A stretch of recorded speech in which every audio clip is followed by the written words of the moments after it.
ലീനയെ കാണാൻ വീണ്ടും ഔതുക്കുട്ടി തിരിച്ചെത്തുന്നു. അങ്ങനെ നമ്മുടെ ഔതുക്കുട്ടിയാണെങ്കിൽ വീണ്ടും നമ്മുടെ സ്റ്റാലിൻ്റെ വീട്ടിലേക്ക് പോവുകയാണ് എന്ന് കാണാനായിട്ട് കഴിയും. അത് വേറെ ഒന്നുമല്ല കേട്ടോ. അതായത് നമ്മുടെ ഔതുക്കുട്ടി ചെല്ലുന്നത് അലീനയ്ക്ക് ഒരു തുണയായിട്ടാണ്, അലീനയ്ക്കും സ്റ്റാലിനും ഒരു സപ്പോർട്ടായിട്ടാണ് എന്ന് കാണാം.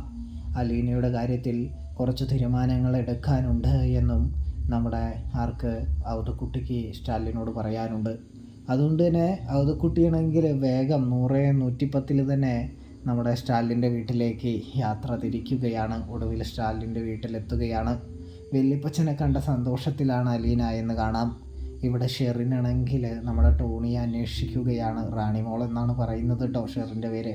പക്ഷെ ഇതിലാദ്യം തന്നെ ഷെറിൻ അവതരിപ്പിക്കുന്നു ഇപ്പോൾ റാണിമോൾ, രണ്ടും ഒന്ന് തന്നെയാണ് എന്ന് കാണാനായിട്ട് കഴിയുന്നുണ്ട്.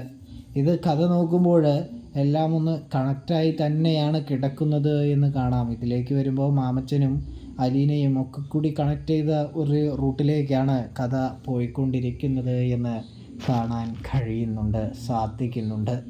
ഇവിടെ അലീനയാണെങ്കിൽ സ്റ്റാലിൻ്റെ അടുത്ത് കൂടാതെ തന്നെ വല്യപ്പച്ചൻ്റെ അടുത്തും തനിക്ക് സ്വത്തിൻ്റെ അവകാശമൊന്നും വേണ്ട, താനിവിടെ നിൽക്കുന്നില്ല, തന്നെ വേണമെങ്കിൽ പറഞ്ഞയച്ചോളൂ, തനിക്കൊരു കുഴപ്പമില്ല എന്ന് പറയുകയാണ് എന്നും കാണാനായിട്ട് സാധിക്കും.